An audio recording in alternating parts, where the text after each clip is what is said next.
Hello, Spiritual Gangsters, and welcome back to another episode of the Spiritual Gangster Podcast. I'm your host, Amanda Pieraldi, and I'm really glad that you're here today. Today's episode is one of those conversations that meets you exactly where you are.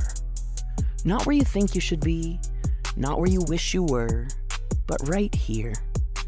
Because learning to trust yourself again isn't a mindset shift. It's a relationship repair.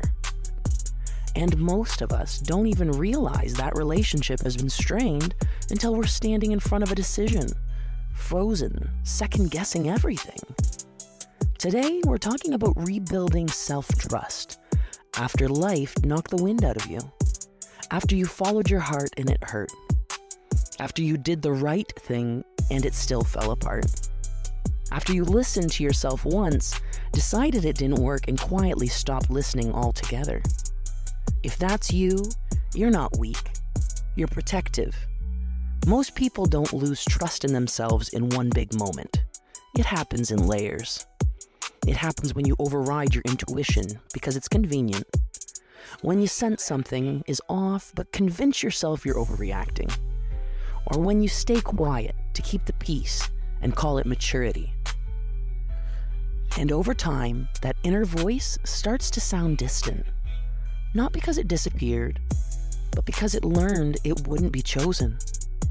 So here's what no one says out loud. Self-trust breaks when self-abandonment becomes a habit. And rebuilding it requires the opposite. Consistency, presence, follow-through. Trusting yourself isn't about confidence, it's about safety. It's knowing that no matter what happens, you won't turn on yourself. You won't shame yourself. You won't spiral into a "I should have known better." That's not trust, that's punishment. Real self-trust sounds like, I can make a choice. I can learn from the outcome. I can adjust without self-betrayal. When trust is broken, control usually steps in. We overplan. We overanalyze.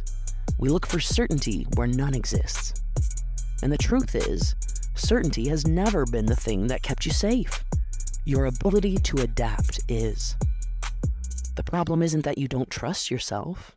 It's that you were taught to value predictability over alignment. So you chose what looked stable, what made sense on paper, what other people approved of. And somewhere along the way, your body started keeping score. Tight shoulders, a heavy chest, that low-grade exhaustion you can't seem to explain. That's information, not weakness. Rebuilding self-trust starts with learning how to listen again. Not to your thoughts, to your body. Your body knows when you're forcing. It knows when you're shrinking. It knows when something isn't sustainable, even if your mind can justify it. Self-trust grows when you stop dismissing those signals. When you say, "I'm tired and I'm allowed to be. This no longer fits, even if it did once." And somewhere along the way, your body started keeping score. Tight shoulders, a heavy chest, that low-grade exhaustion you can't seem to explain. That's information, not weakness. Rebuilding self-trust starts with learning how to listen again. Not to your thoughts, to your body. Your body knows when you're forcing. It knows when you're shrinking. It knows when something isn't sustainable, even if your mind can justify it.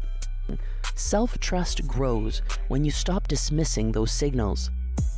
When you say, "I'm tired and I'm allowed to be. This no longer fits, even if it did once. I don't need a dramatic reason to choose differently." One of the hardest parts of rebuilding self-trust is letting go of the idea that you need to be certain before you move. You don't. You just need to be honest. Honest about what feels heavy. Honest about what feels expansive. Honest about what you're tolerating instead of choosing. And then you take a step. Not a leap, a step. Trust is built through evidence, and evidence is created through action. Every time you listen and respond, you deposit trust. Every time you ignore yourself, you withdraw it. Small choices matter more than big declarations. Saying no when you mean no. Resting without earning it. Stopping the habit of explaining your boundaries until they make sense to everyone else.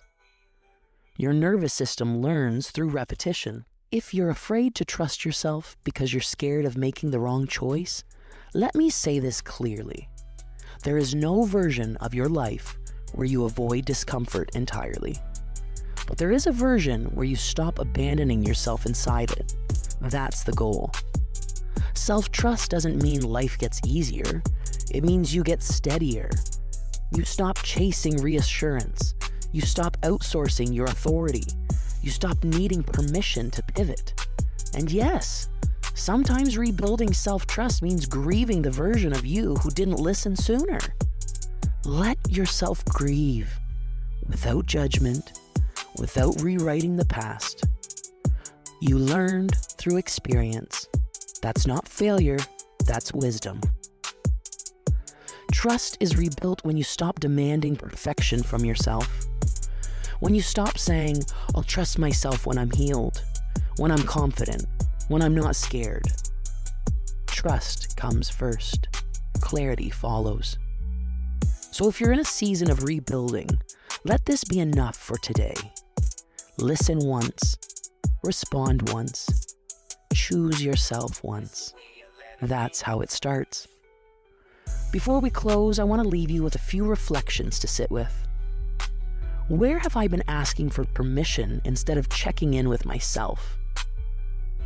What does my body do when something is out of alignment? What am I staying in out of fear, not desire? What would trusting myself look like in one small, ordinary moment this week? You don't have to overhaul your life. You just have to stop overriding yourself. Trust isn't rebuilt in a single breakthrough. It's rebuilt in the quiet moments of self-respect. Well, thank you so much for spending this time with me today. If this episode resonated, share it with someone who might need it, or take a moment to leave a review. Until next time, spiritual gangsters, trust yourself. You are learning, you are capable, and you are allowed to choose differently now. Keep living like the spiritual gangster you are.